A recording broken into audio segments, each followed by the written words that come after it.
სოფელ გურნანში გაჩეხილი ტყის საკითხს კი სპეციალური კომისია შეისწავლის. Ამ შესახებ გარემოს დაცვის მინისტრის პირველმა მოადგილე ნინო შარაშენიძემ განაცხადა. შარაშენიძე ტყიბულის რაიონში პარლამენტის გარემოს დაცვის კომიტეტის წევრებთან ერთად იმყოფებოდა და გურნანში არსებულ ვითარებას ადგილზე გაეცნო.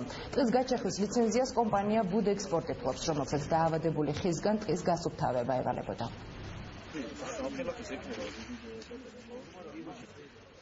ჩვენ ენერგეტიკის სამინისტროსთან ერთად ვქმნით კომისიას, მოხდება შემოწმება, თუ დამტკიცდა რომ ეს არ არის სანიტარული ჭრა, მაშინ დადგება საკითხი, გაუქმდეს ხელშეკრულება კომპანიასთან, რომელიც აწარმოებს სანიტარულ ჭრას.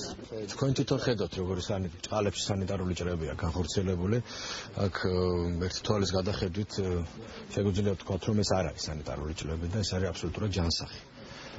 მასალა აქ გამოტანილი ერთ-ერთ დასაწყობების ადგილზე ვართ ახლა ჩვენ. დასავლეთ საქართველოში წაბლის უდიდესი ნაწილი არის დაავადებული. ეს არის კანის სოკო, ქერქის სოკო, რომელიც საბოლოო ჯამში ახმობს ხეს. სწორედ ამისთვის ასე ვთქვათ, გადაწყდა ჩატარებული იყო სანიტარული წრეები.